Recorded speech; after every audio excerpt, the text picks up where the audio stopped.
عليكم ورحمة الله.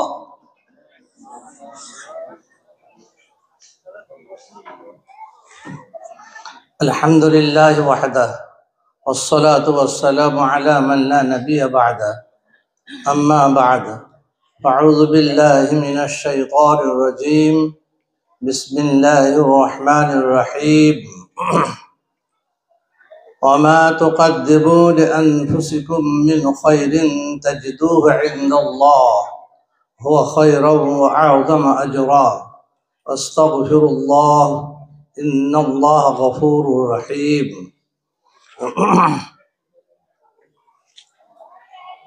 আজকের এই চলন্ত সভার শ্রদ্ধেয় সভাপতি, যোগ্যতম সভাপতি,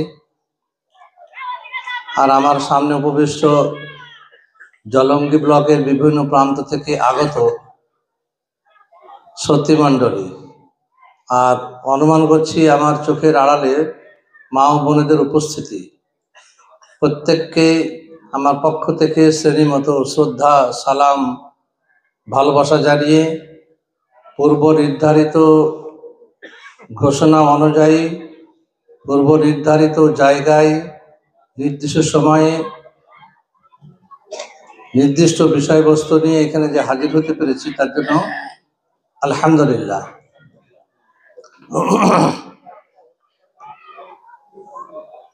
আমাদের সবচেয়ে বড় পরিচয় হলো আমরা মানুষ। মানুষ হিসাবে আমাদের একান্ত কিছু কর্তব্য এবং দায়িত্ব আছে। আমি মানুষ হিসেবে আমাদের মৌলিক কিছু কর্তব্য এবং দায়িত্বের কথা আলোচনা করব। আমরা সামাজিক জীব, মানুষ সামাজিক জীব। মানুষ যে যেখানে বাস করুক না কেন, একার পক্ষে সমস্ত রকমের সামাজিক কাজকর্মগুলো গুছিয়ে করা তার পক্ষে সম্ভব হয় না। সামাজিক কাজ হোক, পারিবারিক কাজ হোক, যে কাজে হোক না কেন, মানুষ নিজেই স্বয়ংসম্পন্ন হতে পারে না। তাকে অন্যের উপর কিছুটা নির্ভরশীল হতে হয়। এটা মানুষ মাত্রই খুব একটা স্বাভাবিক প্রয়োজন হয়ে দেখা যায়। কিন্তু মানুষ হয়ে যদি আমরা অন্য মানুষের সঙ্গে, অন্য মানুষের প্রয়োজনের সঙ্গে যদি আমাদের প্রয়োজনটাকে নিজে অনুভব না করি এবং মানুষ হিসাবে অন্যের প্রয়োজনের বিষয়টা যদি আমরা মানুষ হিসাবে না ভাবি, তো সেটা কিন্তু মনুষ্যত্বের পরিচয় হবে না, সেটা হবে মনুষ্যত্বের কলঙ্ক। ভূমিকা ছাড়াই আমি আমার বক্তব্য শুরু করতে চলেছি। এ ব্যাপারে রাসূলুল্লাহ সাল্লাল্লাহু আলাইহি ওয়াসাল্লাম আমাদের বলেছেন, সহিহ মুসলিমের একটি হাদিসের একটি অংশ। আল্লাহ রাসূল বলছেন, আদ-দীনুন নাসিহা, আদ-দীনুন নাসিহা, আদ-দীনুন নাসিহা। অর্থাৎ অন্যের কল্যাণ কামনা করাই ইসলামের মৌলনীতি। অন্যের কল্যাণ করাই, কল্যাণ সাধন করাই হলো ইসলামের মূল বিষয়। অন্যের ভালো কল্পনা করা, অন্য লোকের ভালো করার সুবিধা করে দেওয়ার ব্যবস্থাটাই নামই হলো ইসলাম। আর সাহাবারা বলছেন, আমরা আল্লাহ রাসূলের কাছে হাতে হাতে হাতে বায়াত দিয়ে যে কাজগুলো করার জন্য আমরা প্রতিজ্ঞাবদ্ধ হয়েছিলাম, জারির ইবনে আব্দুল্লাহর হাদিস, সহিহ মুসলিমের হাদিস, সেখানে তিনি বলছেন, জারির ইবনে আব্দুল্লাহ রাদিয়াল্লাহু তাআলা আনহু তিনি বলছেন, বায়াতু রাসূলুল্লাহি সাল্লাল্লাহু আলাইহি ওয়াসাল্লাম আলা ইকামিস সালাতি ওয়া ইতাইজ যাকাতি ওয়া নুসহি লিকুল্লি মুসলিমিন। আমরা আল্লাহ রাসূলের হাতে হাত দিয়ে প্রতিজ্ঞাবদ্ধ হয়েছিলাম যে কিছু কাজ আমরা মানুষ হিসেবে অবশ্যই করব। তার মধ্যে আল্লাহর হুকুম অনুযায়ী আমরা সালাত প্রতিষ্ঠা করব এবং যাকাতের দেওয়ার অধিকার হলে পারে, যাকাত দেওয়ার মতো সামর্থ্যবান হলে পারে আমরা যাকাত দেব। আর যেটার আলোচ্য বিষয় আজকে সেটা হলো নুসহি লিকুল্লি মুসলিমিন, আর অন্যের কল্যাণ কামনা করব। মুসলমান হিসাবে আমরা, মানুষ হিসাবে, মুসলমান হিসাবে আমাদের অন্যতম একটি কর্তব্য হলো আমরা অন্যের কল্যাণ কামনা করব, অন্যের মঙ্গল সাধন করব, অন্যের যাতে ভালো হয় সে ভালো কাজটা করব। কথাটা কিন্তু ভাবতে হবে, অন্যের ভালো, যাতে ভালো কাজ করা যায়, ভালো কাজের জন্য আমরা তাকে সহযোগিতা করব, ভালো কাজের জন্য তাকে বলবো, ভালো কাজের সহযোগিতা করব। সূরা মাইদা ৫ নম্বর সূরা ২ নম্বর আয়াত আল্লাহ তাআলা বলছেন, তাআওয়ানু আলাল বিররি ওয়াত তাকওয়া ওয়া লা তাআওয়ানু আলাল ইসমি ওয়াল উদওয়ান। তোমরা মানুষকে একে অপরকে তাকওয়া বা আল্লাহ ভীতি বা আল্লাহ বা রাসূলের নিয়ম নীতি যেখানে গ্রহণযোগ্যতা পায় সেই ব্যাপারে তোমরা একে অপরের সহযোগিতা করো। সীমা লঙ্ঘনের কাজে, বাড়াবাড়ি কাজে এবং পাপাচারের কাজে তোমরা একে অপরের সহযোগিতা করো না। অতএব সাহাবারা যে প্রতিজ্ঞাবদ্ধ হয়েছিলেন আল্লাহ রসুলের হাতে হাত দিয়ে, সেই প্রতিজ্ঞাবদ্ধ হওয়ার মূল বিষয় ছিল কল্যাণজনক কাজে, মঙ্গলজনক কাজে আমরা একে অপরের সহযোগিতা করব। রাসূলুল্লাহ সাল্লাল্লাহু আলাইহি ওয়াসাল্লাম বলছেন, ওয়াল্লাহি ফি আউনিল আবদি মা কানাল আবদু ফি আউনি আখিহি। আল্লাহ তাআলা ততক্ষণ পর্যন্ত কোনো বান্দার প্রতি দয়া করেন না যতক্ষণ কোনো বান্দা তার বান্দার প্রতি মানুষ হিসেবে তার প্রতি দয়া করেন না। অর্থাৎ মানুষ হতে গেলে পারে আপনি আগে আমরা মানুষ হিসেবে আমাদের মনুষ্যত্বের আমরা পরিচয় রাখবো। মনুষ্যত্বের পরিচয় দেওয়ার জন্য সর্বাগ্রে আমাদের যেটা দরকার সেটা হলো আমার সমাজে, আমার বাড়িতে, আমার পাশে যারা বাস করছে তাদেরকে মানুষ বলে মনে করব। যে ত্রুটিগুলো আছে সে ত্রুটিগুলো সংশোধনের জন্য দাওয়াত ও তাবলীগের কাজ দিন রাত আমরা করব। কিন্তু ও আমার মন মতো কথা চলে না, ও নামাজ পড়ে না, ও শরীয়তের বিধিবিধান মেনে চলে না, তার জন্য কোনো সম্পর্ক রাখবো না, এটা কোরআন ও সহিহ সুন্নাহর সিদ্ধান্ত নয়। কোরআন ও সহিহ সুন্নাহর কাজটা হলো, কার্যক্রমটা হলো কোনো অন্যায় কাজ করলে পারে, মন্দ কাজ করলে পারে তার পেছনে লেগে থাকো, আমর বিল মারুফ ওয়া নাহি আনিল মুনকার, ভালো কাজের আদেশ দাও, মন্দ কাজ থেকে বিরত রাখো। এই চেষ্টাটা প্রত্যেককে। সহিহ মুসলিমের একটা হাদিস, সহিহ বুখারী মুসলিমের হাদিস, রাসূলুল্লাহ বলছেন, আলা কুল্লুকুম রাঈন ওয়া কুল্লুকুম মাসউলুন আন রাঈয়াতিহি। তোমরা প্রত্যেককেই এক একজন দায়িত্বশীল। আমি কোথা থেকে এসেছি, আমি আজকে এখানে বলে যাব আমার দায়িত্ব শেষ, এটা ঠিক কথা। কিন্তু আপনি যারা আছেন, যারা শুনছেন, যারা জানছেন বিষয়টা, এটা শোনার পরে জানার পর প্রত্যেককেই আল্লাহ তাআলার কাছে আপনাকে জবাবদিহি করতে হবে। যে কথাগুলো শুনেছিলে, যে বন্ধ কাজ দেখলে তাকে নিষেধ করো আর ভালো কাজের প্রতি তাকে উৎসাহিত করো। এটা ব্যাপারে আপনাকে প্রত্যেকে আল্লাহ তাআলাকে জিজ্ঞাসা করতে হবে, তার জন্য আমাকে জবাবদিহি করতে হবে। আল্লাহর কাছে জবাবদিহি না করলে পারে কিন্তু আল্লাহ তাআলা ছাড়বেন না। হাদিসের যে ভাষাটা রাঈন, রাঈন শব্দটার মানে হলো, কিন্তু বাংলা শব্দের মানে যে করি তাহলে মানে হবে রাখাল। আমরা প্রত্যেকেই রাখাল। আমরা রাখালিগিরি করছি কিনা আল্লাহ তাআলা জিজ্ঞাসা করবেন। রাখাল শব্দটা আল্লাহ রাসূল সাল্লাল্লাহু আলাইহি ওয়াসাল্লাম কেন ব্যবহার করেছেন একটু কথাটা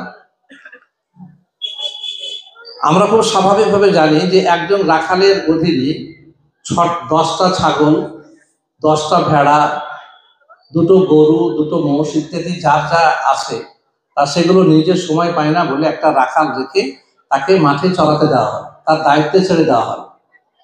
তো রাখাল সকালবেলাতে 2টো মোষ, 2টো গরু, 10টা ছাগল, 10টা ভেড়া নিয়ে গেল মাঠে।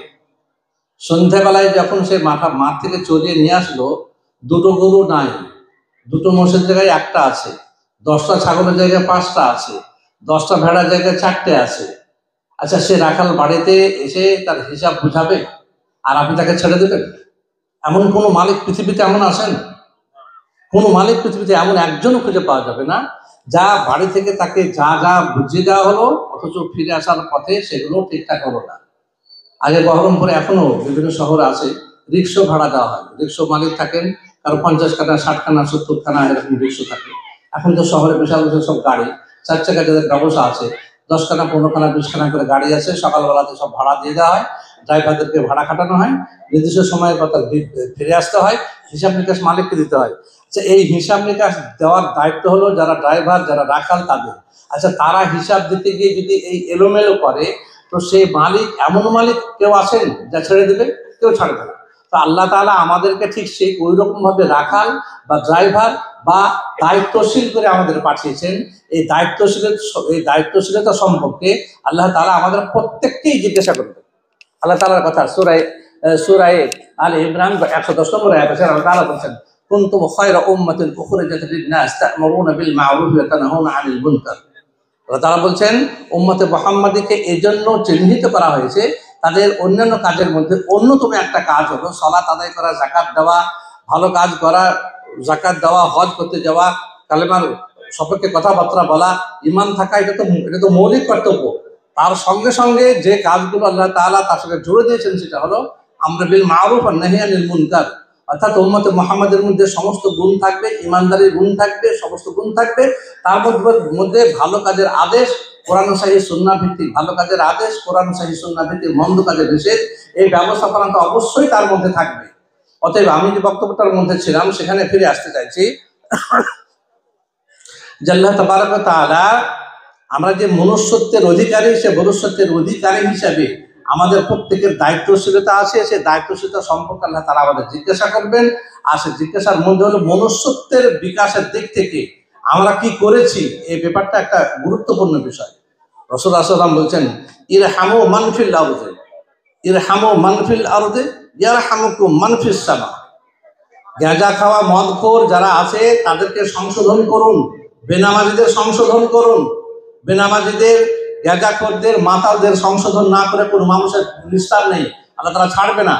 এগুলোকে সংশোধন করুন। সংশোধন করা আমার আপনার প্রত্যেকের অবশ্যই কর্তব্য।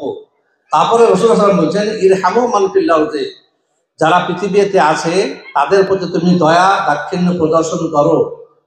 ইয়ারহামুকুম মান ফিস সামা, মনুষ্যত্বের যদি পরিচয় দিতে চাও তাহলে পরে তোমার পাশে যারা আছে মানুষ হিসাবে তাদেরকে মনে করো, আর মানুষ হিসাবে তুমি তোমার মনুষ্যত্বের পরিচয় দিতে গিয়ে তাদের প্রতি তুমি দয়া রহম করো।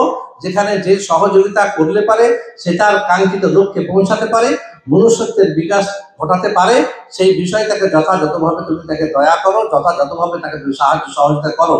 তাহলে কি হবে? ইয়ারহামুকুম মান ফিস সামা, যিনি আকাশে আছেন তিনি তোমাদের প্রতি দয়া করবেন। অর্থাৎ আল্লাহ তাআলার দয়া, আল্লাহ তাআলার রাহমাত, আল্লাহ তাআলার করুণা যদি পেতে হয়, পৃথিবীতে যাদেরকে নিয়ে আমি বসবাস করছি, যাদেরকে নিয়ে আপনারা বসবাস করছেন, আমরা বসবাস করছি, তাদের সাথে মনুষ্যত্বের ব্যবহার যদি না দেখানো যায়, আল্লাহ তাআলার প্রত্যেকের রাহমাত আসবে না, অনুগ্রহ আসবে না, আমরা সামাজিক শৃঙ্খলা বজায় রাখতে পারবো না। সহিহ বুখারীর আরেকটা হাদিসের কথা বলতে চাইছি, যে রাসূল সাল্লাল্লাহু আলাইহি ওয়াসাল্লাম বলছেন, লা ইয়ারহামুল্লাহ মান লা ইয়ারহামুন নাস, লা ইয়ারহামুল্লাহ মান লা ইয়ারহামুন নাস। রাসূল বলছেন, যদি কোনো মানুষ মানুষকে সহযোগিতা না করে, আল্লাহ তার প্রতি দয়া করে না। এই কথাগুলোকে জানার পরেও, এই যে কথাগুলোকে শোনার পরেও, কোনো মানুষকে সৎপথে নিয়ে আসা, কোনো মানুষকে কাঙ্ক্ষিত লক্ষ্যে পৌঁছানোর এই যে দায়িত্ব, মনুষ্যত্বের এই যে পরিচয়, সে মনুষ্যত্বের এই পরিচয়ের সঙ্গে যদি আমাদের মনুষ্যত্বের সঙ্গে না মেলে, তো ভাববেন শুধুমাত্র এই হাত পা নিয়ে, এই অঙ্গ প্রত্যঙ্গ, মানুষের মতো অঙ্গ প্রত্যঙ্গ নিয়ে কিন্তু তাকে মনুষ্যত্বের অধিকারী বলা যায় না। আলেমে যখন আলেম হাসতে পড়তাম, একটা কবিতা ছিল, সে কবিতাটি লাইন ছিল, breathes there the man with soul so dead, অর্থাৎ শ্বাস প্রশ্বাস বইলেই তাকে মানুষ বলা যায় না। শ্বাস প্রশ্বাস বইলেই, হাত পা চোখ নাক মুখ কান থাকলেই তাকে মানুষ বলা যায় না। মনুষ্যত্বের পরিচয় দিয়ে তাকে মানুষ হতে হয়। আল্লাহ তাবারক ওয়া তাআলা বলছেন, যে আয়াতটি আমি পড়ে শুরু করেছিলাম, আল্লাহ তাআলা বলছেন, ওয়ামা তুকাদ্দিমু লিআনফুসিকুম মিন খায়রিন তাজিদুহু ইনদাল্লাহ। এই বিশ্বের লোকেরা, তুমি তোমার ইহকালীন জীবনে যে সৎকর্মগুলো করবে তোমার মৃত্যুর আগে, তো মৃত্যুর পরে তুমি তার বদলা আল্লাহ তাআলার কাছে পাবে, যা অতি উত্তম এবং মহান পুরস্কারে ভূষিত। আর যে কাজগুলো আল্লাহ তাআলা পাঠাতে বলছেন অগ্রিম, সেটা হলো মনুষ্যত্বের পরিচয় দিয়ে অন্যের প্রতি সহযোগিতা করা।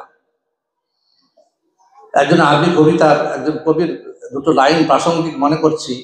তিনি বলছেন এই আয়াতের প্রেক্ষিতে, কুন রাজুলান ইন আতাউ বাদাহু ইয়াকুলুনা মাররা ওয়া হাদাল আসার। তিনি বলছেন যে বাংলাতে সংক্ষেপে এর বাংলায় মানে করলে এরকম হয়, এমন জীবন তুমি করিবে গঠন, মরিলে হাসিবে তুমি, কাঁদিবে ভুবন।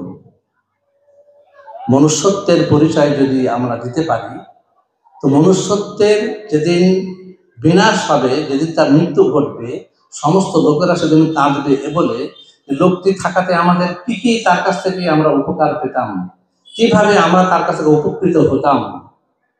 আর মরার পর যদি কেউ বলে মরে গেছে বলে বেঁচে গেছি, এর চাইতে কলঙ্ক পৃথিবীতে আর কিছু হতে পারে না।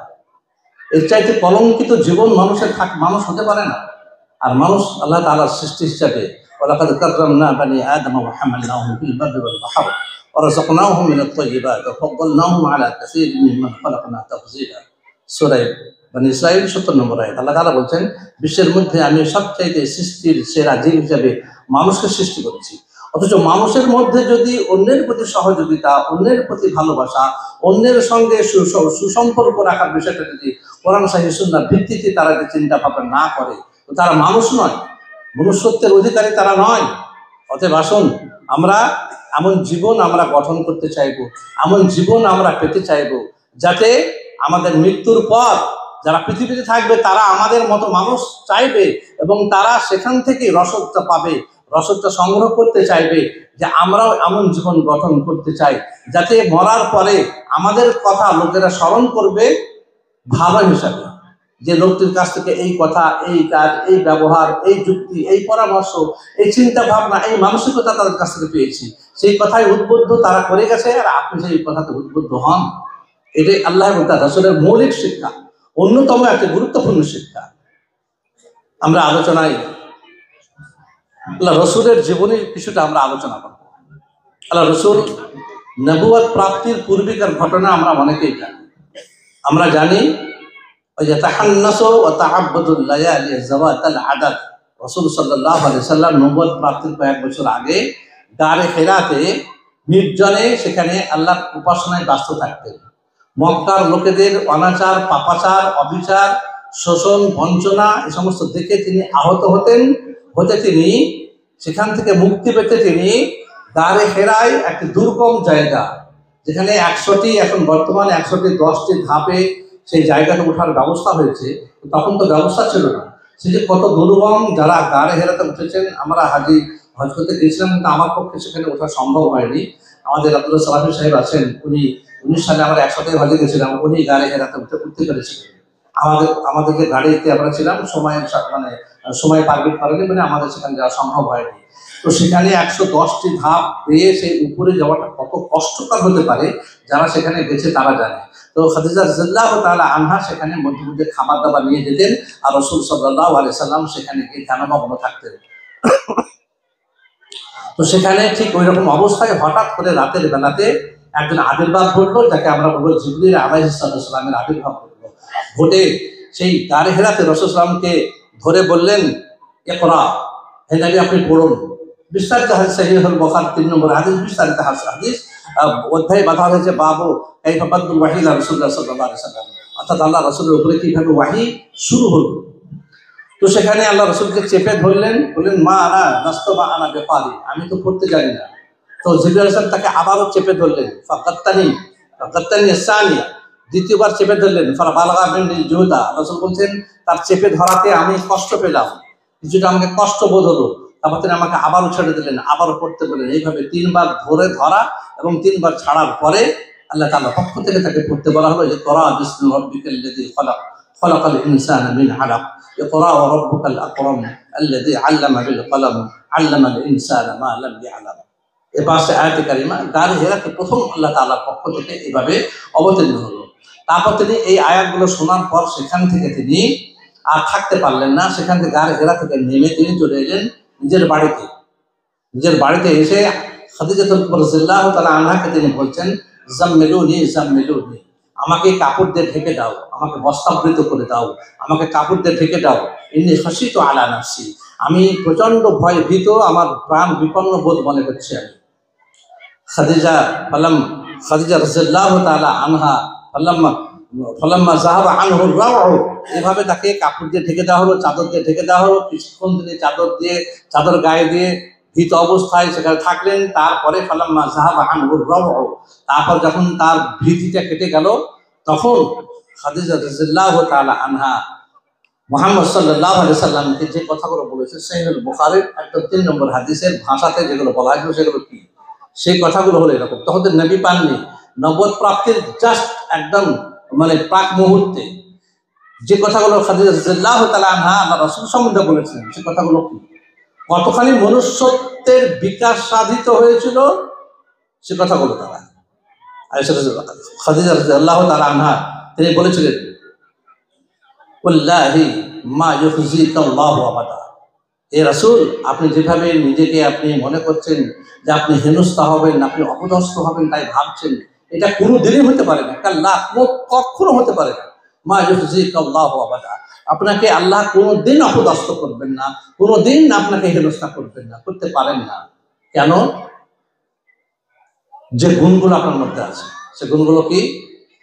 1 নম্বর গুণ, ইন্নাকা লাতাসিলুর রাহিমা। মনুষ্যত্বের, আমি যেটা বলতে চাইছি আমার বিষয়বস্তুর ভিত্তিতে, ইন্নাকা লাতাসিলুর রাহিমা, আপনি আত্মীয়তার সম্পর্ক সুন্দরভাবে সেটাকে চালু রাখার ব্যবস্থা করেন, সেটাকে আপনি বজায় রাখেন। আপনার চাচারা, যেখানে আনজির আশিরাতাকাল আকরাবিন, যখন কোরআন সূরা শুআরা 26 নম্বর আয়াত অবতীর্ণ হলো, হে নবী তুমি তোমার নিকটাত্মীয়কে তুমি আল্লাহর জাহান্নাম থেকে ভয় দেখাও। আর রাসূল সাফা পর্বতে উঠেছিলেন, উঠে তিনি ইয়া বানি আব্দে মান্নাফ, ইয়া বানি হিশাম, ইয়া বানি লুআব ইবনে কাব, তারপর ইয়া ফাতেমা, তিনি সমস্ত তার আত্মীয়দেরকে ডাক দিয়ে বলেছিলেন আনফুসাকুম আনিন নার, তোমরা সবাই জাহান্নামের আগুন থেকে বেঁচে থাকার চেষ্টা করো, আমি যার প্রতি ঈমান আনতে বলছি তোমরা তার প্রতি ঈমান আনো। সবাইকে ডাক দিয়ে বলেছিলেন। এমনকি ফাতেমা রাদিয়াল্লাহু তাআলা আনহা তাকেও বলেছিলেন, ইয়া ফাতেমা বিনতে মুহাম্মদ আনকাজি নাফসাকা আনিন নার, হে ফাতেমা তুমিও জাহান্নামের আগুন থেকে বেঁচে থাকার জন্য সতর্ক হও। আর এটা তুমি জেনে রাখো যে সালিনি মা শাইতা মিন মালি, আমি যতদিন বেঁচে আছি পৃথিবীতে, পার্থিব সম্পদ যেগুলো আমার কাছ থেকে তুমি পেতে পারো সেগুলো তুমি চেয়ে নাও আমার কাছে। সালিনি মা শাইতা মিন মালি, আমার যে টাকা পয়সা ধন দৌলত যা আছে, আমার যা আছে তার মধ্য থেকে আমার কাছে তুমি চাও, আমি তোমাকে দেবো। বলা ওগুলি আমি তুমি নম্বর হিসাবে। আর জেনে রেখো তোমার বাপ নবী বলে কিয়ামতের মাঠে তোমার সামান্য পরিমাণ নেকি যদি কমে যায় জান্নাতে যাওয়ার জন্য, সামান্য কোনো নেকির কোনো অংশ দিয়ে আমি তোমাকে কিয়ামতের মাঠে কোনো উপকার করতে পারবো না। অথবা ইহকালীন জীবনে হে ফাতেমা তুমি তোমার জান্নাতে যাওয়ার রাস্তাকে সুপ্রশস্ত করো, জাহান্নাম থেকে বাঁচার তুমি চেষ্টা করো। তো খাদিজা রাদিয়াল্লাহু তাআলা বলছেন, আপনি আপনার আত্মীয়দের সঙ্গে লাতাসিলুর রাহিমা, আত্মীয়তার সম্পর্ক যেভাবে বজায় রাখতে হয় আপনি সেভাবে বজায় রেখেছেন। আর আল্লাহ রাসূল যখন জুল মাজাজের বাজারে যখন গিয়ে লোককে বলতেন কুলু লা ইলাহা ইল্লাল্লাহ তুফলিহু, তোমরা লা ইলাহা ইল্লাল্লাহ পাঠ করো তোমরা মুক্তি পেয়ে যাবে, আবু লাহাব পিছনে পিছনে গিয়ে বলতো ইন্নাহু কাযযাবুন লা তুসাদ্দিকুহু বিহি, এ মিথ্যুক, এর কথা তোমরা শোনো না। তার পেছনে পেছনে আবু লাহাব তার চাচাকে বলতো ইন্নাহু কাযযাব লা তুসাদ্দিকুহু বিহি, এর কথা তোমরা শোনো না। তবুও আল্লাহ রাসূল সাল্লাল্লাহু আলাইহি ওয়াসাল্লাম তাদের আত্মীয়তার সম্পর্ক কোনোদিন তাদের ছিন্ন করেননি। যতদিন পেয়েছেন ততদিন আত্মীয়তার সম্পর্ক এইভাবে তিনি রক্ষা করে চলেছেন। তাই খাদিজা রাদিয়াল্লাহু তাআলা তিনি বলছেন ইন্নাকা লাতাসিলুর রাহিমা, আপনি আত্মীয়তার সম্পর্ক সুদৃঢ় করে রাখেন। একটা কথা আমাদের খুব ভালো করে জানা দরকার, সেই মুসলিম আরেকটা হাদিস আছে, অন্য জায়গার একটা হাদিস, যে সম্পর্ক রাখার মানে কি, সম্পর্ক কিভাবে রাখতে হয়। তো সেখানে হাদিসের ভাষাটা ঠিক আছে এরকম যে তুমি যদি মনে করো যে তুমি কারোর সাথে সম্পর্ক রাখতে চাইছো কিন্তু সে তোমার সাথে সম্পর্ক রাখতে চাইছে না, তার জন্য তুমি তাকে ছেড়ে দিলে, সেটা করতে পারো। তুমি বরং সে তোমার সাথে সম্পর্ক ছিন্ন করো, তুমি তার সঙ্গে সব সময় সম্পর্কটা বজায় রাখবে, এটাকেই বলা হয় সম্পর্ক বজায় রাখা। অতএব হে নবী আপনার মধ্যে গুণটি আছে, মনুষ্যত্বের অন্যতম যে গুণটি, সে গুণটি আপনার কাছে আছে, অতএব আপনি বিভ্রান্ত হতে পারেন না, আপনি অপদস্থ হতে পারেন না। তারপরে তাহমিলুল কাল্লা, হে নবী আপনার মধ্যে যে গুণটি আছে সেটি হলো তাহমিলুল কাল্লা, যারা সমাজে অভাবী, দুস্থ, অসহায়, নিঃস্ব, তারা পরিবার নির্বাহ করতে গিয়ে, পরিবার চালাতে গিয়ে বিভিন্ন আর্থিক সমস্যায় তারা জর্জরিত হয়, আর সেই সমস্যাতে আপনি তাদের সঙ্গ দেন, তাদেরকে যতদূর পারেন আপনি সহযোগিতা করেন। ইন্নাকা তাহমিলুল কাল্লা, আপনি মানুষদের কষ্ট লাঘব করেন। মানুষের তার সামাজিক জীবনে চলাফেরা করতে গিয়ে যে কষ্টটা তারা পায়, বিভিন্ন বিপদ আপদে, বিভিন্ন জায়গাতে, বিভিন্ন ভাষাতে, লোকের আচার আচরণে, যে সমস্ত জায়গায় তারা বিভিন্নভাবে সমস্যার সম্মুখীন হয়, আপনি তাদেরকে ধৈর্য ধারণের কথা বলে, বিভিন্ন কথাবার্তা বলে, পরামর্শ দিয়ে বিভিন্নভাবে আপনি তাদের সহযোগিতা করেন। তারপরে 2 নম্বর গুণ, 3 নম্বর গুণ তাকসিবুল মাহদুম, আর যারা অসহায়, নিঃস্ব, যাদের রোজগারের কোনো ব্যবস্থা নেই, যারা রোজগার করে সংসার চালাতে পারে না, তাদেরকে কি করে রোজগার করা যাবে, কি করে বৈধ উপায়ে সংসার নির্বাহ করার জন্য বৈধ উপায়ে উপার্জন করা সম্ভব, হে নবী, আপনি তার জন্য যথাযথ ব্যবস্থা করেন, আপনি করে দেন। সে সহযোগিতা করার ব্যবস্থা আপনি করে দিয়েছেন বহু লোকের জন্য। অতএব এই গুণ যাদের মধ্যে আছে, এই মনুষ্যত্বের গুণ যাদের কাছে আছে, তারা কোনোদিন আল্লাহ তাআলার কাছে অপদস্থ হতে পারে না। 4 নম্বর গুণ, আপনার বাড়িতে যারা মেহমান হিসেবে যারা আসে, তাদের প্রতি আপনি যথাযথ সম্মান প্রদর্শন করেন। আপনার বাড়িতে যাই থাকুক না কেন, তাকে আপনি সেই খাবার দিয়ে তাদেরকে আপনি খুশি করেন। আত্মীয়তার সম্পর্ক থাকার ব্যাপারটাই নয়, সেটা বাড়িতে সে যে আসুক, যখনই মেহমান হিসাবে আসুক, সে মানে সে যেখানকারই অধিবাসী হোক না কেন, যখনই কেউ আসে তাদের সঙ্গে আপনি যথাযথভাবে সুসম্পর্ক বজায় রাখার চেষ্টা করেন এবং তাদের সাথে আপনি প্রকৃত ব্যবহারটা ঠিকঠাক ভাবে আপনি রাখেন। অতএব এই গুণগুলো কোনো মানুষের মধ্যে থাকলে পারে সে মানুষ কোনদিন নিন্দিত হতে পারে না, লাঞ্ছিত হতে পারে না। শেষ গুণ, 4 নম্বর গুণ বলা হয়ে গেল। 5ম নম্বর গুণের কথা খাদিজা রাদিয়াল্লাহু তাআলা আনহা তিনি বলেছেন, মনুষ্যত্বের আরেকটা গুণ হলো কি, তুঈনু আলা নাওয়াইবিল হক, তুঈনু আলা নাওয়াইবিল হক। অর্থাৎ যারা সঠিক পথে সংসার নির্বাহ করতে গিয়ে ধার দেনা করে ফেঁসে গেছে বলা যায়, আমাদের ভাষায় বলবো ধার দেনা করে ফেঁসে গেছে, সে ধার দেনা থেকে তারা সেই জায়গা থেকে মুক্ত হতে পারছে না, যারা বিপদে পড়ে গেছে, হে নবী, সৎ পথে থেকে যারা পারিবারিক সংসার নির্বাহ করতে গিয়ে বিপদে পড়েছে, হে নবী, আপনি তাদেরকে সহযোগিতা করেছেন। গাঁজা খেয়ে, মদ খেয়ে, লটারির টিকিট কেটে সর্বসন্ত হয়েছে, তাদেরকে সহযোগিতা করেছেন তা নয়। যারা হক পথে থেকেছে, সত্য পথে থেকেছে, সত্য পথে থেকে তারা বিপর্যস্ত হয়েছে, সঠিকভাবে সংসার নির্বাহ করতে পারে না, সঠিকভাবে সমাজে সঠিকভাবে চলাচল করতে পারে না, হে নবী, আপনি তাদেরকে অর্থ সাহায্য দিয়ে, গনিমতের মাল দিয়ে, বিভিন্ন সম্পদ দিয়ে তাদেরকে সঠিক জায়গায় আপনি পৌঁছে দিয়েছেন। হে নবী, এই গুণগুলো যদি কোনো মানুষের মধ্যে থাকে, তাকে আল্লাহ তাআলা অপদস্থ করবেন না, লাঞ্ছিত করবেন না। এর চাইতে মনুষ্যত্ব বিকাশের আর কোনো কথা যদি আমরা বুঝতে চাই, শুধু অরণ্যের রোদন ছাড়া আর কিছুই হবে না। অতএব রাসূল সাল্লাল্লাহু আলাইহি সাল্লামের হওয়ার প্রাককালে আল্লাহ রাসূলের মধ্যে যে গুণগুলো ছিল, সেগুলো কতখানি মাটির কাছাকাছি, কতখানি মনুষ্যত্বের বিকাশ সাধনে কত বড় উল্লেখযোগ্য ভূমিকা নিয়েছিল, তাহলে আমরা একবার জানতাম, আর সে জানার পরে নিজেকে ঠিক সেইভাবে প্রকাশ করতে আমরা চেষ্টা করতাম। অত্যন্ত দুর্ভাগ্যের সঙ্গে আমরা জানি যে আমাদের এই সমস্ত বইগুলো পড়া বা এই সমস্ত বিষয়গুলো জানা বা মনুষ্যত্বের বিকাশের জন্য আমরা মনুষ্যত্বের বিকাশের জন্য আমরা আবার অনেক অন্য কিছু জায়গা শিখেছি। জীবে দয়া করে যেই জন সেই জন সে বিচে ঈশ্বর। আমরা স্বামী বিবেকানন্দ সম্বন্ধে জানি, যে আমরা জীবে দয়া করে যেই জন সেই জন সে বিচে ঈশ্বর, জীবে যে দয়া করে সেই জন ঈশ্বরের সেবা করছে। এটা আল্লাহ রাসূলের জীবনের কতদিন পরেকার ঘটনা। রাসূল সাল্লাল্লাহু আলাইহি ওয়াসাল্লাম তার কত বছর আগে, 150 বছর, 1500 বছর আগে যে মনুষ্যত্বের শিক্ষা দিয়েছেন, সেগুলো আমরা শেখার সুযোগ পাইনি। আমরা ভাব সম্প্রসারণের জন্য স্বামী বিবেকানন্দের জীবে দয়াটাকে আমরা অনেকেই ভেবে নিই যে হ্যাঁ, তিনি সত্যি জীবে দয়া করেছেন। আমাদের দেশে সমাজে অনেক এরকম বন্ধু আছেন, অনেক বুদ্ধিমান অনেক বাংলার শিক্ষক আছেন যারা মুসলমান অনেক লোক আছেন যারা আলাদের ঘরে জন্ম নিয়ে যে সত্যি মনুষ্যত্বের বিকাশের জন্য রাসূলের কাছে যে গুণগুলো ছিল, তাদের মুখ থেকে একটা কথা বেরোতে পারে না শিক্ষার অভাবের জন্য। ও রবীন্দ্রনাথের কথা, ও বিবেকানন্দের কথা, ও আরো সমস্ত লোকের কথা তারা বলে বেড়ায় যে এরা মনুষ্যত্বের বিকাশ ঘটেছেন, এরা মনুষ্যত্বের কলঙ্ক, এরা মনুষ্যত্বের কিন্তু ধ্বজাধারী নয়, এরা মনুষ্যত্বের কিন্তু কলঙ্ক।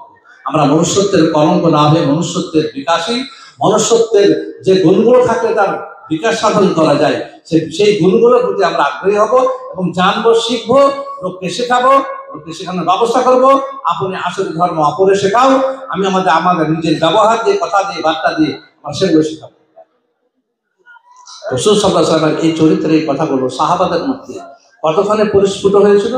সহিহ বুখারীর 2297 নম্বর হাদিস, ইবনু দাগিনা একজন মুশরিক হযরতে আবু বকর রাদিয়াল্লাহু তাআলা আনহু মক্কা থেকে মদিনা হিজরত করে যাওয়ার প্রাককালে তিনি শুনতে পেয়েছিলেন যে আল্লাহ রাসূল সাল্লাল্লাহু আলাইহি ওয়াসাল্লামের সঙ্গে মুসলমানরা সবাই চলে যাচ্ছে মক্কা থেকে মদিনা, কাফেরদের অত্যাচারে টিকতে পারছে না, অতএব আবু বকরও চলে যাবে, এটা ইবনু দাগিনা বুঝতে পেরেছিলেন। বুঝতে পারার পরে ইবনু দাগিনা মুশরিক একজন, তিনি আবু বকর রাদিয়াল্লাহু তাআলা আনহুকে যেটা বলেছিলেন সেই শব্দগুলো আগে যেগুলো বললাম একই শব্দ, হুবহু শব্দগুলো, শুধু এদিক থেকে ওদিক করা হয়েছে, একটা শব্দ আগে আর একটা শব্দ পরে, এভাবে সাজিয়ে দেওয়া হয়েছে। ইবনে তাগিনা কি বলেছিলেন আবু বকর রাদিয়াল্লাহু তাআলা আনহুকে? সহিহ বুখারীর 2297 নম্বর হাদিস, তিনি বলেছিলেন ইন্না মিসলাকা লা ইয়াখরুজু ওয়া লা ইউখরাজু। তিনি বলেছিলেন ইন্না মিসলাকা লা ইয়াখরুজু ওয়া লা ইউখরাজু, আপনার মতো এত উন্নত চরিত্রের অধিকারী মক্কা ছেড়ে চলে যেতে পারেন না, ওয়ালা ইউখরাজু, এবং আপনার মতো উন্নত চরিত্রের অধিকারী ব্যক্তিকে বের করেও দেওয়া যায় না। আপনার মতো উত্তম উন্নত চরিত্রের অধিকারী লোককে মক্কা থেকে বের করে দেওয়া যায় না, আর আপনার মতো উন্নত চরিত্রের অধিকারী ব্যক্তিত্ব মক্কা ছেড়ে মদিনা যেতে পারেন না। আপনার মধ্যে কি গুণ আছে?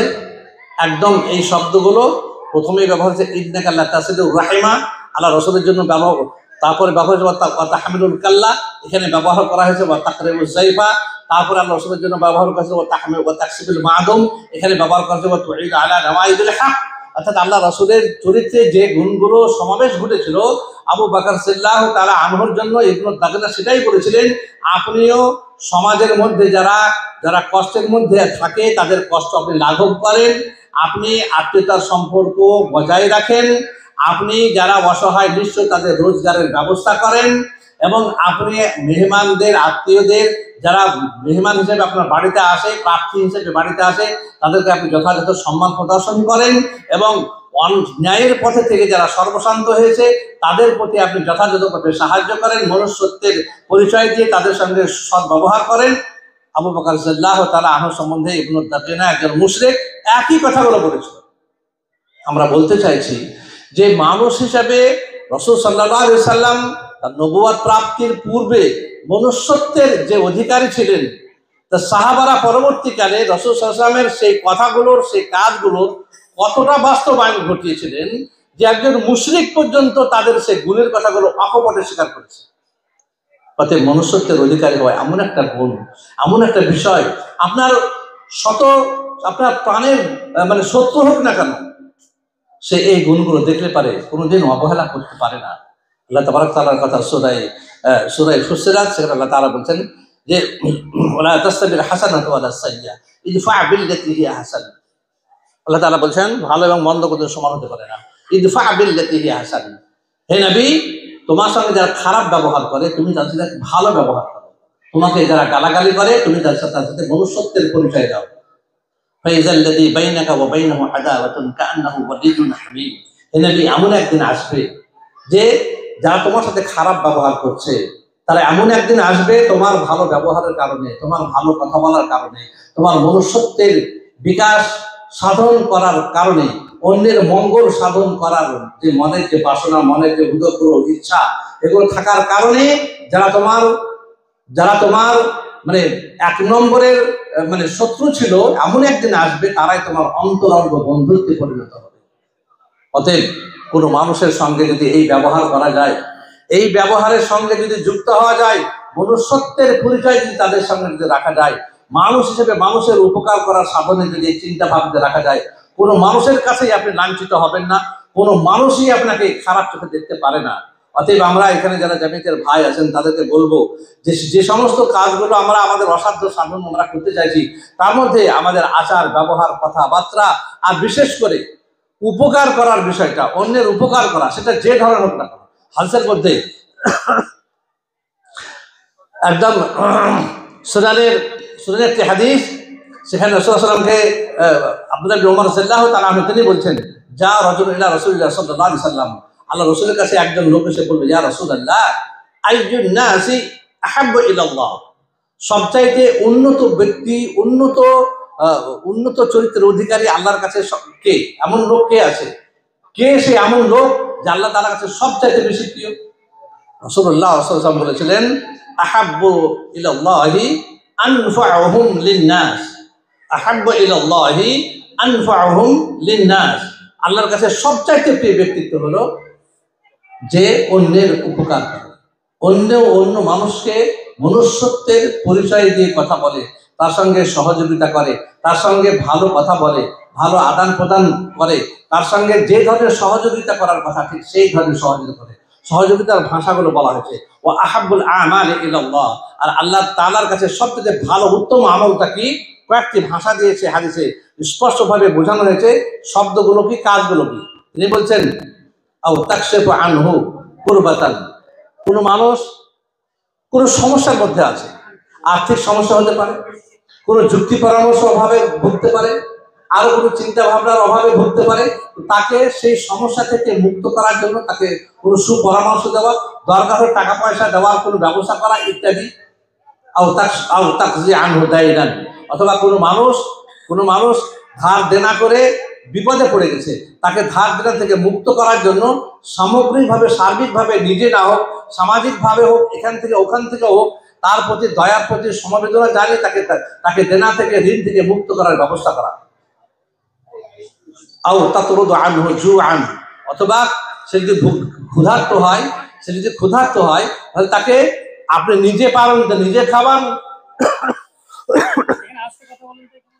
এটা বেশি কথা হচ্ছে এখানে ভাই, নিজে পারেন তো নিজে আপনি খাবার দেন, না পারেন তো অন্য কাউকে বলে, অন্য কোনো লোকের বাড়ি থেকে হলেও তার খাদ্যের ব্যবস্থা করেন। এইগুলোকে রাসূলুল্লাহ সাল্লাল্লাহু আলাইহি সাল্লাম বলছেন আহাব্বুল আমালি ইলাল্লাহ, এগুলো সবচাইতে আল্লাহ তাআলার কাছে সবচাইতে একটা উপকারী বস্তু। আমরা তো কোরআন মাজিদ পড়ি না, কোরআন মাজিদ পড়ার সময় পাই না, আমাদের চায়ের দোকানে ঘন্টা পর ঘন্টা আমাদের চলে যায়, তাতে আমাদের সময়ের কোনো সমস্যা হয় না। ঘন্টা পর ঘন্টা বাজে গল্পতে আমাদের নষ্ট হয়ে যায়, সেখানে আমাদের কোনো সমস্যা হয় না। কিন্তু আমরা কোরআন মাজিদ পড়া, কোরআনের মানে পড়া, হাদিসের মানে পড়া, কোনো ভালো মজলিসে গিয়ে যে কথাগুলো শুনলে পরে মানুষের জীবন পরিবর্তন হতে পারে, এই চিন্তা ভাবনা, এই কাজের সঙ্গে আমরা যুক্ত হতে পারি না। আমি কোরআনে কয়েকটি ঘটনা বলবো, কোরআনে কয়েকটা বিষয় বলবো। মনুষ্যত্বের সঙ্গে নবীদের কেমন সম্পর্ক ছিল, মনুষ্যত্বের সঙ্গে মানুষের নবীরা কতখানি মানব দরদী ছিলেন, তারা মানুষের কত কাছাকাছি আসতে চাইতেন, এবং মানুষের অভাব অভিযোগ নিয়ে তারা কতটা ব্যথিত হতেন, এবং সেই জায়গা থেকে উত্তরণের জন্য তারা কতখানি ব্যাকুল হতেন, তাদের কথা সংক্ষিপ্তভাবে বলবো। নবী ইউসুফ আলাইহিস সালাতু ওয়াস সালামের কথা আমরা জানি, কোরআন মাজিদের একটি সূরা আছে, 12 নম্বর সূরা, সূরা ইউসুফ। 112টি আয়াতে সমৃদ্ধ। প্রথমকার 2টি আয়াত বাদ দিলে, শেষেকার 2-3টি আয়াত বাদ দিলে 12 রুকুর মধ্যে 12 রুকুটাই টোটালটাই ইউসুফ আলাইহিস সালামের কাহিনী সম্বলিত একটি সূরা। আর আল্লাহ তাআলা একে বলেছেন আহসানুল কাসাস। আল্লাহ তাআলা বলেছেন ইন্না আনজালনাহু কুরআনান আরাবিয়্যান লাআল্লাকুম তা'কিলুন নাহনু নাকুসসু আলাইকা আহসানাল কাসাসি। আল্লাহ তাআলা বলেছেন, হে নবী, আপনাকে আহসানুল কাসাস, সর্বোত্তম আপনাকে ঘটনা শোনাবো, আর সেটা হলো ইউসুফ আলাইহিস সালামের ঘটনা। সেই ঘটনার মধ্যে আমি ঘটনাটা টোটালি বলবো না, আমি নবী ইউসুফ আলাইহিস সালাম কতখানি মানব দরদী ছিলেন তার সংক্ষিপ্ত পরিচয় দেব। আমরা জানি নবী ইউসুফ আলাইহিস সালামের ঘটনাক্রম শুরু হয়েছিল ক্বালা ইন্নী রাআইতু আহাদা আশারা কাওকাবান ওয়াশ-শামসা ওয়াল-কামারা রাআইতুহুম লি সাজিদিন। তার বাপকে বলে, হে বাপ, আমি দেখছি 11টি নক্ষত্র এবং চন্দ্র এবং সূর্য আমাকে সাজদা করছে। তার বাপ বলেছিল, ইয়া বুনাইয়া লা তাকসুসু রুইয়াকা আলা ইখওয়াতিক, তোমার আর যে ভাইরা আছে তাদেরকে তোমরা তুমি বলো না, ইন্না শায়তান লাকুম আদুউম মুবিন, শয়তান মানুষের প্রকাশ্য শত্রু, এই কথাটাকে নিয়ে তোমার ক্ষতি সাধন করতে চাইবে, তুমি এই স্বপ্নের কথা আর কাউকে বলো না। যাই হোক, ভাইদের কাছ থেকে তিনি বিরাগ ভাজন হতে শুরু করলেন।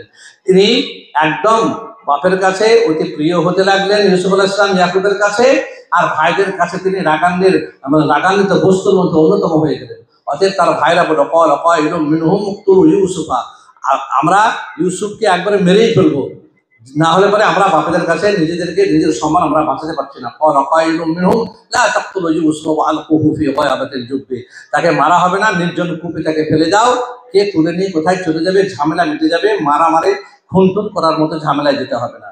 এবং তাই হলো, ইউসুফ আলাইহিস সালামকে তারা নিয়ে গিয়ে তারা এক নির্জন কূপের মধ্যে ফেলে দিল। নির্জন কূপের মধ্যে যখন ফেলে দিল, সে রাস্তা দিয়ে যাচ্ছিল বণিক দল, তারা সেখানে এসে পানির আশাতে বালতি নামালো। فأدلى دلوه قال يا بشرى هذا غلام فأسروه بضاعة والله عليم بما يعملون।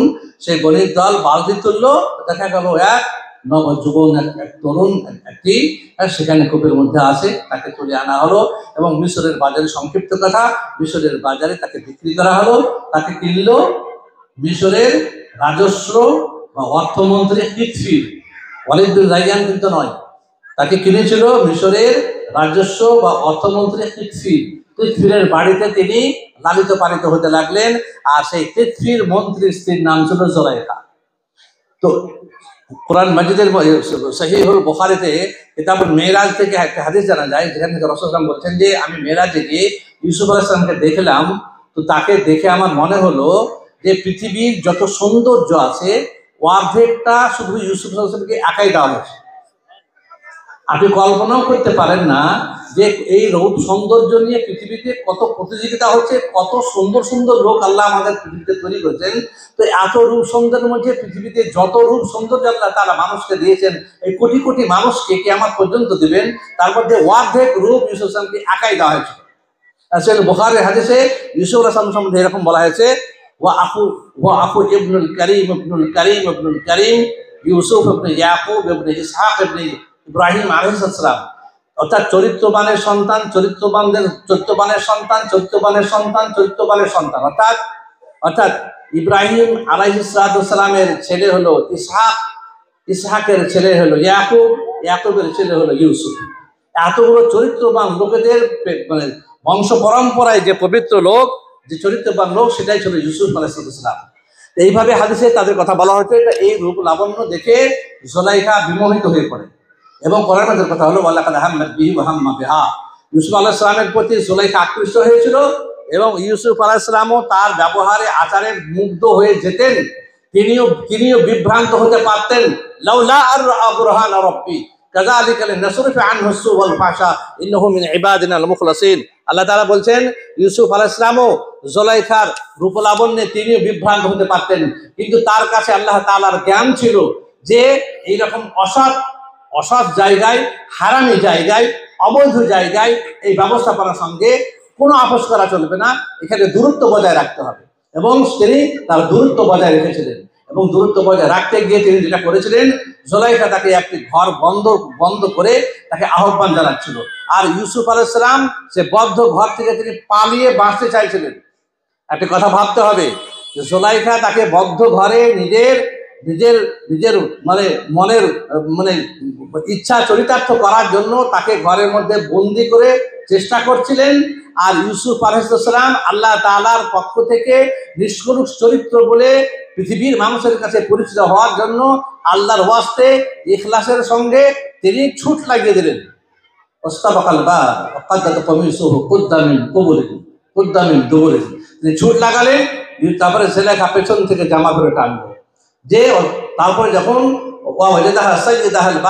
দরজার সামনে যখন গিয়ে হাজির হলো, তখন দেখা যাচ্ছে রাজা অর্থাৎ যিনি মন্ত্রী ছিলেন পৃথিবীর, তিনি দরজার সামনে দাঁড়িয়ে। তিনি যখন দরজার সামনে দাঁড়িয়ে তখন জুলাইখা তখন দেখলো এটা মারাত্মক একটা অবস্থা। তখন তিনি বললেন ক্বালা মা জাযাউ, ক্বালা মান জাযাউ মান হাযা ইল্লা আন আরাদা আই ইউরিদা আই ইয়াসজুদা লি হাত্তা হিন, অর্থাৎ তোমার ছেলে, তোমার রাখাল যাকে তুমি বাড়িতে রেখেছো, সে আমার সঙ্গে খারাপ কাজ করতে চাইছিল, অতএব হয় একে কঠিন শাস্তি দিতে হবে, নাহলে একে জেলে বন্দি করতে হবে। তারপরে রাজা দেখলেন যে এই তো সাংঘাতিক ব্যবস্থা, সেখানে সাক্ষী দেওয়ার মতো লোক ছিল। সাক্ষী দেওয়ার পর সেই জায়গার মধ্যে একজন বাচ্চা একটি ছেলে ছিল, সে বললো এর ফায়সালা হতে পারে দুটি কারণে। কি হতে পারে? ইনকার যদি দেখা যায় যে ইউসুফ আলাইহিস সালামের জামার সামনে দিক ছেঁড়া, তাহলে বুঝতে হবে ইউসুফ আলাইহিস সালাম তার সাথে ধস্তাধস্তি করছিলেন, ওটা ইউসুফের দোষ হবে। আর যদি জামার পেছন দিক ছেঁড়া থাকে, তাহলে বুঝতে হবে ইউসুফ আলাইহিস সালাম নিজের ইজ্জত বাঁচাবার জন্য তিনি পালাচ্ছিলেন, আর পেছন থেকে জুলাইখা জামা করে টেনেছিল। পরীক্ষা করে দেখা গেল জামার পেছন দিক ছেঁড়া। এটা দেখার পরে প্রমাণ হয়ে গেল যে ইউসুফ আলাইহিস সালাম দোষী নন, দোষী ছিল তার স্ত্রী জুলাইখা। স্ত্রী জুলাইখা এটা দেখার পরও রাজার পক্ষ থেকে সিদ্ধান্ত যখন নেওয়া হলো, তখন বলা হলো যে এই সিদ্ধান্ত প্রেক্ষিতে ইউসুফ আলাইহিস সালামকে নিষ্কলুষ বলে ঘোষণা করা যেতে পারে, কিন্তু স্বাভাবিকভাবে তাকে ছেড়ে দেওয়া যায় না। অতএব কি করতে হবে? কোরআন মাজিদের একটি কথা আছে শেষের দিকে, ওই রুকুর শেষের দিকে, সুম্মা বাদা লাহুম মিন বাদি মা রাআউ আয়াতি লা ইয়াজুরুনহু হাত্তা হিন। অতএব সিদ্ধান্ত হলো যে ইউসুফ আলাইহিস সালামকে ওই রাজ দরবারে রাখা যাবে না, তাকে নিষ্কলুষ চরিত্র হিসাবে যে রাখতে হয়, তাহলে জেলখানাতে রাখতে হবে। ওকে ওই সাধারণভাবে বাড়িতে রাখা সম্ভব নয়। অতএব ইউসুফ আলাইহিস সালামকে জেলে পাঠানোর সিদ্ধান্ত গৃহীত হলো। ইউসুফ আলাইহিস সালাম যখন জেলে গেলেন, বা দাখালা মাআহু সিজনা ফাতায়ান, তার সাথে আরো দুজনকে একসঙ্গে জেলে পাঠানো হয়েছিল। ওই দুজনের মধ্যে একজন স্বপ্ন দেখেছিল, ওয়াল আহাদুহুমা ইন্নী আরানি আ'সিরু খামরা, একজন স্বপ্ন দেখেছিল যে আমি রাজার গ্লাসে মদ ঢালছি। ওয়াকাল আল আখার ইন্নী আরানি আহমিলু ফাওকা রা'সি খুবজা, আর একজন স্বপ্ন দেখেছিল যে আমি মাথা থেকে রুটি নিয়ে যাচ্ছি, কাকে সে রুটিগুলো ছিঁড়ে ছিঁড়ে খাচ্ছে। তো এটাই স্বপ্ন দেখার পরে ইউসুফ আলাইহিস সালামকে তারা দেখে তার সাথে কথাবার্তা বলে মনে হলো যে একে কথাটা বললে হয়। ইউসুফ আলাইহিস সালাম কথাটাকে বললেন, তিনি বললেন ক্বালা যালিকুম মিম্মা আল্লামানি রব্বি, তোমাদের এই স্বপ্নের তাবির আমি বলতে পারি, আল্লাহ তাআলা সেই বিদ্যা আমাকে শিখিয়েছেন। অতএব তিনি তাদের তাবির হিসেবে বললেন যে রাজার গ্লাসে মদ ঢালছো, সে ব্যক্তি যে অপরাধ করে এসেছো তোমরা অতি সত্ত্বর তুমি মুক্তি পেয়ে যাবে। আর যার মাথার উপর থেকে রুটি ছিঁড়ে ছিঁড়ে কাকে খাচ্ছে, তোমাকে শুলে চাপানো হবে। এই কথা যখন বলা হলো এবং দেখা গেল কিছুদিন পর বিচার যখন হলো, তখন বিচারে দেখা গেল যে গ্লাসে মদ ঢালছিল সে ছাড়া পেয়ে গেল, আর যার মাথা থেকে রুটি খাচ্ছিল কাকেরা, তাকে শুলিতে চাপিয়ে মেরে ফেলে দেওয়া হলো। তো যে মুক্তি পেয়ে গেল তাকে ইউসুফ আলাইহিস সালাম বলেছিলেন যে আমার কথা রাজাকে গিয়ে বলো, আমি একটা অসহায়, আমি একজন একদম অসহায়, আমি একজন নির্দোষ, আমাকে জেলখানাতে এখানে বন্দি করে রাখা আছে, আমার কথা রাজাকে গিয়ে বলো, আমার মতো একজন লোক এখানে জেলে কষ্ট পাচ্ছে। সে বেচারা গেল, তারপরে শয়তান তাকে ভুলে দিল। এরকম অবস্থায় দেখা গেল রাজা তখন স্বপ্ন দেখলেন, পৃথিবীর রাজা নিজে স্বপ্ন দেখলেন। কি দেখলেন? وقال الملك إني أرى 7 بقرات سمان يأكلهن 7 عجاف و7 سنبلات خضر وأخرى يابسات।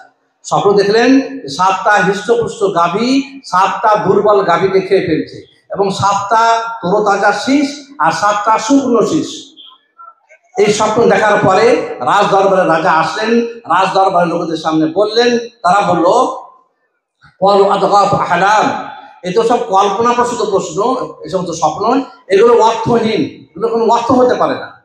কিন্তু ওই রাজ পরিষদে যে মুক্তি পেয়েছিল, যে স্বপ্নে তাবির ইউসুফ আলাইহিস সালাম তাকে বলেছিলেন বলে তাকে যে মুক্তি পেয়েছিল, যাকে বলেছিল যে রাজার কাছে আমার কথা বলবো, সে ভুলে গেছিল।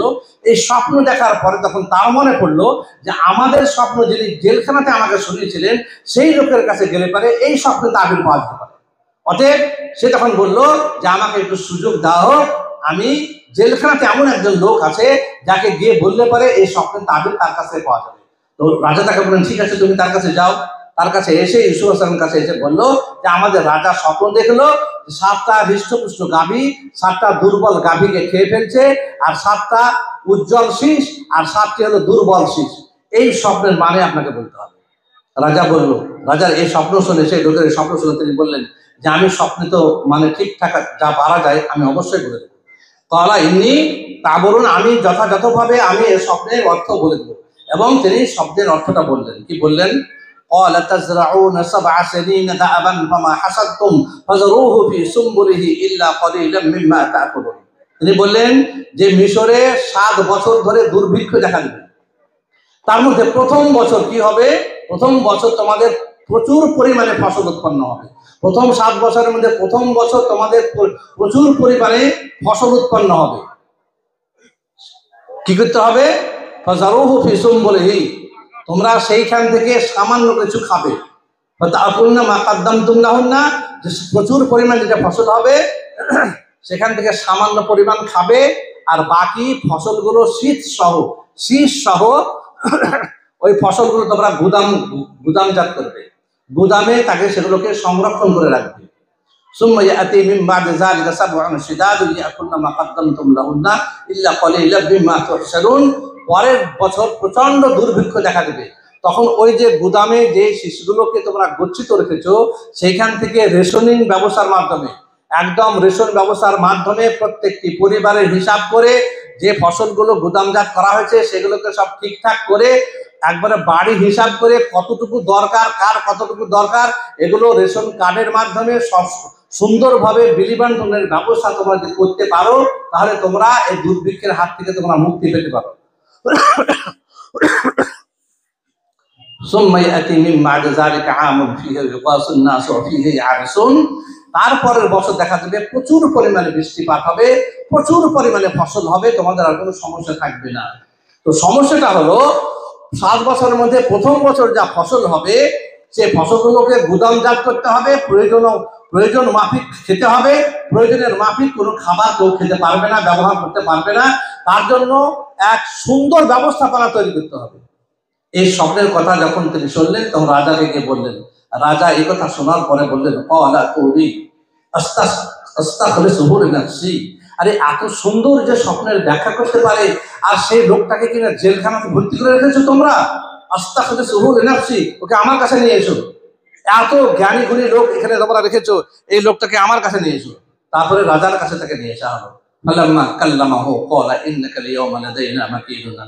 রাজার কাছে যখন আনা হলো, রাজা তখন বললেন যে আজকে থেকে তুমি আমার বিশ্বস্ত অনুচর হিসেবে তুমি রাজ দরবারে থাকবে, তোমার জায়গা কিন্তু জেলখানা নয়। অতএব তিনি বললেন আমার জায়গা জেলখানা নয়, সেটা আমি অনেক দিন আগে থেকে জানতাম, কিন্তু আমার নামে আপনার স্ত্রী সহ যে সমস্ত লোকেরা আমার নামে অপবাদ দিয়েছে তা কি হবে, সেটার কি হবে? রাজা তখন বললেন ডাক করে মেয়েগুলোকে, যে মেয়েগুলো ইউসুফ আলাইহিস সালামের সঙ্গে এত বড় কথা বলেছিল, জুলাইখাকে ডাক। জুলাইখাকে ডাকা হলো। জুলাইখাকে ডাকার পর থেকে তখন জুলাইখা স্পষ্ট ভাবে বলল, আনা রাওয়াতুহু আন নাফসিহি ওয়া ইন্নাহু লামিনাস সাদিকিন। তখন সেখানে 7 বছর জেল খাটার পরে তখন জুলাইখা তখন রাজ দরবারে সবার সামনে বলেছিল, আনা রাওয়াতুহু আন নাফসিহি, আল-আন হাসাল হক, আজকে সত্য প্রতিষ্ঠিত হয়েছে, সত্য এসে গেছে। আনা রাওয়াতুহু আন নাফসিহি, আমি নিজে থেকেই তাকে বিভ্রান্ত করার চেষ্টা করেছিলাম, সে বিভ্রান্ত হতে চাইনি, সব দোষ আমার, আমি সব করেছিলাম। ওই ছিল ও সত্যবাদী, ও যা বলেছে ঠিক বলেছে, দোষ সবই আমার, অন্যায় আমার হয়েছে। অতএব সেদিন থেকে রাজা তখন তাকে পাশে বসালেন। রাজাকে পাশে বসানোর পরে যে কথাগুলো একটু দেখি, যে কথাটা বলার জন্য এতখানি গল্পের অবতারণা করলাম, কোরআন মাজিদে আল্লাহ তাআলা আমাদেরকে যেটা বোঝাতে চেয়েছেন, সেটা হলো কি,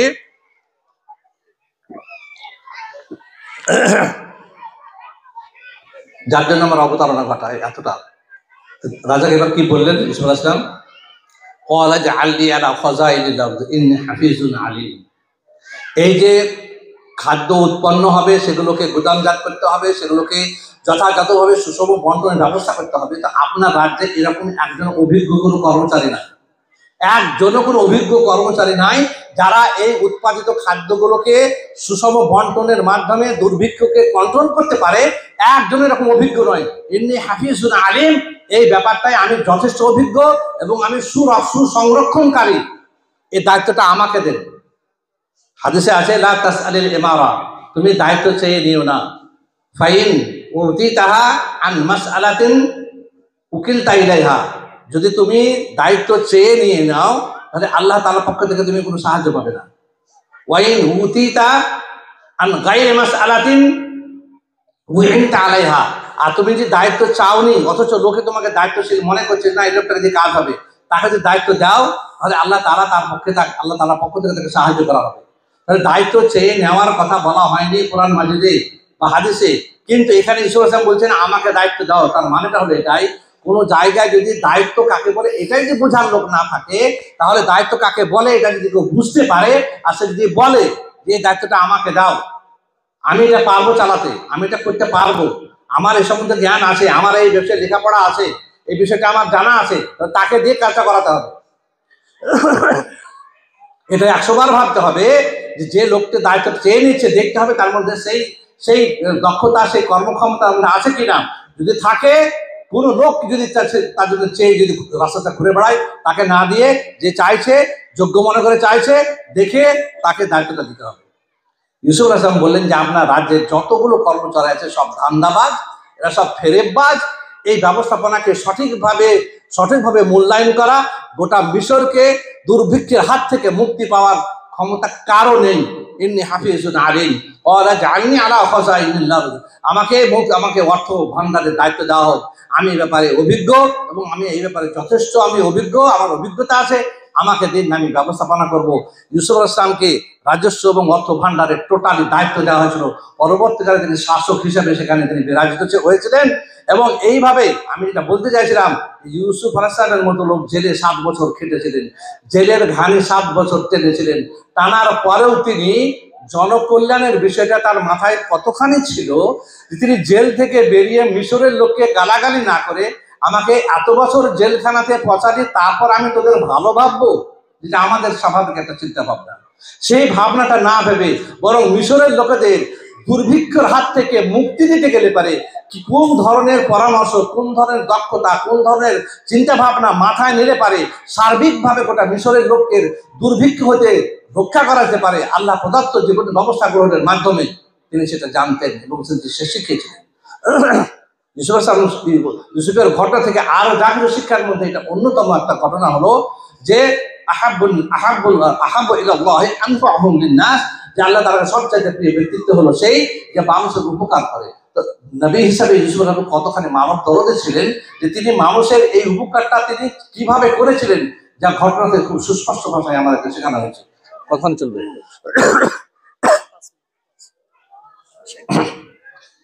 যাক, ইনশাআল্লাহ আমার সময় প্রায় শেষের দিকে। নবী মুসা আলাইহিস সালাম একজন মানব দরদী হিসেবে তিনি এই কাজের সঙ্গে কতখানি যুক্ত ছিলেন, লম্বা চওড়া না করে তার বিশাল ঘটনা কোরআন মাঝে মধ্যে সবচাইতে বহুল আলোচিত বিষয় হলো নবী মুসা আলাইহিস সালামের ঘটনা। কোরআন মাঝের বহু সূরাতে সেখানে ইউসুফ আলাইহিস সালামের যেমন বর্ণনা সূরা ইউসুফ ছাড়া অন্য জায়গাতে সামান্য নামটা এসেছে, কিন্তু মুসা আলাইহিস সালামের ঘটনার বর্ণনা কোরআন মাঝের বহু সূরাতে, সূরা কাসাস, সূরা তাহা, সূরা মারিয়াম ইত্যাদি বহু সূরাতে প্রচুর ভাবে বর্ণনা করেছে। নবী মুসা আলাইহিস সালামের এই মনুষ্যত্বের বিকাশ ঘটানোর জন্য বা মানুষের উপকার করার ঘটনাটা খুব সামান্য ভাবে আমরা একটু আলোচনা করতে যাবো। নবী মুসা আলাইহিস সালামকে আল্লাহ তাআলা বলেন, ইযহাব ইলা ফিরআউনা ইন্নাহু তাগা। ফিরআউন নিজেই আল্লাহদ্রোহী, নিজেই আল্লাহ দাবি করেছে। ফিরআউন মানুষদেরকে ডেকে বলেছে, ফাহাশারা ফানাদা ফাকালা আনা রাব্বুকুমুল আলা। ফিরআউন মানুষকে ডেকে বলেছে, আমি তোমাদের সবচেয়ে বড় প্রভু। তারা বলে, ওকে ঠাকাও, ওকে না ঠাকালে পরে হবে না, ওকে আটকাও। তো মুসা আলাইহিস সালাম গিয়ে তাকে আটকানোর চেষ্টা করলেন, কোনো কিছু কাজ এলো না। সব জায়গাতে সবকিছু বৃথা গেল। এমন অবস্থা হলো যে ফেরাউনের দলবল লোকজন মুসাকে, ফেরাউনকে মারবে, ওদেরকে শেষ করে দিবে বলে এরকম একটা পন্থা পদ্ধতি ঠিকঠাক হয়ে গেল। মুসা আলাইহিস সালাম আল্লাহ তাআলার হুকুমে ভাবলেন মিশরে আর থাকা যাবে না, মিশরে থাকা আর সম্ভব নয়। তিনি দলবল নিয়ে, বিশেষ করে তিনি সেই সময় একটা মানুষকে, একটা কিবতীকে তিনি তার অন্যায় কাজের জন্য এক থাপ্পড় মুসা ফাকাজা আলাই, এক থাপ্পড় মারতে সেই কিবতী মারা গিয়েছিল। অতএব তিনি ভয়ে ভীত ছিলেন। তারপরে মিশরের রাজার পক্ষ, ফেরাউনের পক্ষ থেকে সিদ্ধান্ত গৃহীত হলো মুসাকে যে অবস্থায় পাবা সেই অবস্থা থেকে ধরে নিয়েছো। একজন আমানতদার ব্যক্তি এসে মুসা সালামকে বললেন যে আপনার নামে হুলিয়া জারি হয়ে গেছে, আপনাকে ধরে নিয়ে যাবে রাজ দরবারে, দিয়ে তার প্রতিশোধ নেওয়া হবে। মুসা আলাইহিস সালাম আল্লাহর কাছে ক্ষমা চাইলেন, রব্বি ইন্নী যালামতু নাফসি ফাগফারা লাহু। আল্লাহ তাআলার কাছে ক্ষমা চাইলেন, আল্লাহ তাআলা তাকে ক্ষমা করলেন। তারপর আল্লাহ তাআলা বলেন, মিশরে তোমার থাকা চলবে না, মিশর থেকে তুমি এখনই চলে যাবে। কোথায় যাবে? মাদিয়ান শহরে যাবে। মাদাইন শহর তুমি যাও, সেই জায়গা তোমার নিরাপদ জায়গা, তুমি সেদিকে যাও। তো সূরা কাসাস 28 নম্বর সূরা 23 নম্বর আয়াত আল্লাহ তাআলা বলেন, ওয়ালাম্মা ওয়ারাদা মা মাদিয়ানা ওয়াজাদা আলাইহি উম্মাতান মিনান নাস ইয়াসকুন। মুসা আলাইহিস সালাম জানের ভয়ে মিশর থেকে মাদাইন শহর পালাতে লাগলেন। রাস্তায় যেতে যেতে একটা জায়গায় দেখছে কিছু লোক এক জায়গায় জড়ো হয়েছে। তার মধ্যে গিয়ে দেখলো যে একদল লোক সেখানে ছাগল আর ভেড়া মেষ আছে, তাদেরকে পানি পান করাচ্ছে। আর আর ওই একদল লোকেদের মধ্যে দেখলো দুটো মেয়ে, দুজন মহিলা সেখানে দাঁড়িয়ে আছে। তো তিনি তিনি সেই মেয়েদেরকে জিজ্ঞাসা করলেন, তোমাদের খবরটা কি? তোমরা এখানে এতগুলো লোকেদের সামনে তোমরা দুজন কেন অসহায় হয়ে দাঁড়িয়ে কেন আছো? তিনি বললেন যে এই লোকেরা যতক্ষণ পর্যন্ত তাদের ছাগলকে, তাদের মেষকে পানি পান না করে যতক্ষণ তারা চলে না যাবে, ততক্ষণ পর্যন্ত আমরা এই কূপের পানি আমাদের ছাগলকে, আমাদের মেষকে আমরা পানি পান করতে পারবো না। অতএব সেই অপেক্ষায় আমরা আছি। তারপরে মুসা আলাইহিস সালাম তারা যখন চলে গেল, সেই কুয়ার মুখ থেকে ঢাকনাটা সরিয়ে দিয়ে যা ছিল অত্যন্ত মানে কষ্টসাধ্য, তিনি সেই কষ্টসাধ্য ঢাকনা সরিয়ে তিনি ওই মেয়ে দুটোর সঙ্গে যে ছাগল ছিল, ভেস ছিল, ভেড়া ছিল, তাদেরকে পানি পান করে দিলেন। ফাসাকালাহুমা সুম্মা তাওয়াল্লা ইলা দিল্লি ওয়াকালা রাব্বি লিমা আনজালতা ইলাইহি মিন খায়রিন ফাকির। খাবার দাবার পানি টানি পান করে দিয়ে তিনি ছায়াতে বিশ্রাম নিলেন, নিয়ে বললেন আল্লাহ তাআলার পক্ষ থেকে আমি আমাকে আমার প্রতি যে খাবার দাবার যাকে দেওয়া হবে তার জন্য আমি অপেক্ষায় থাকলাম। আল্লাহ তাআলার পক্ষ থেকে আমি এখন ক্ষুধার্ত হিসেবে আমি এখন এখানে অপেক্ষা করতে লাগলাম। এরকম অবস্থায় মেয়ে দুটো বাড়ি গেল। অনেক ঘটনা আমাদের সাথে চলে এসেছেন। সেখানে গিয়ে যখন তারা তাদের বাপকে বললো যে একজন লোক এরকম ভাবে আমাদের ছাগলকে পানি পান করালো, আমাদের এইভাবে উপকার করলো, তার বাপ মেয়েগুলোকে পাঠিয়ে দিয়ে বললো যে মুসার সঙ্গে এসে তারা বললো যে ইন্না আবি ইয়াদউকা লি আজজি আজরা মা সাকাইতা লানা ফালাম্মা জাআহু ওয়া ক্বাসা আলাইহি আল-ক্বাসাস ক্বালা নাজাউতা মিনাল কওমিজ জালিমিন। তারপরে মেয়ে দুটো তাকে বললো যে আপনি আমাদের যা উপকার করেছেন সেই উপকারের জন্য আমার বাপ আপনাকে পারিশ্রমিক কিছু দিতে চাই, মজুরি দিতে চাই, আপনি আমাদের সঙ্গে আসুন। তিনি সেখানে গেলেন এবং শুআয়ব আলাইহিস সালাম সমস্ত ঘটনাগুলো বললেন। তিনি বললেন নাজাউতা মিনাল কওমিজ জালিমিন, আল্লাহ তাআলা তোমাকে জালিম কওম থেকে, জালিম জাতি থেকে তোমাকে উদ্ধার করেছেন। আমার বাড়িতে থাকো, আমার দুটি মেয়ে আছে, একটা মেয়ের সঙ্গে তুমি আমার বিয়ে দেবো, আর একটা মেয়ের বিয়ে দেওয়ার কারণে সামানি আনতা আজরানি সামানি হিজাজ, 8 বছর তুমি আমার বাড়িতে গোলামি করবে, চাকর হিসাবে থাকবে। ওয়াইন আতমামতা আশরান ফামিন ইনদিক, আর যদি 10 বছর পূর্ণ করো সেটা তোমার পক্ষ থেকে, আমার পক্ষ থেকে তোমার প্রতি সদাই ব্যবহার করা হবে, আমি তোমার প্রতি কোনো ভাড়া বাড়ি করবো না। এইভাবে মুসা আলাইহিস সালাম সেইখানে থাকলেন। তারপরে তার ঘটনা আমার আলোচ্য বিষয় নয়। আলোচ্য বিষয় হলো নবী মুসা আলাইহিস সালাম রাস্তাতে তিনি নিরাপদ জায়গার খোঁজে তিনি রাস্তায় যাচ্ছিলেন, আর সেই যাওয়ার রাস্তাতে বন্ধ হয়ে গেল।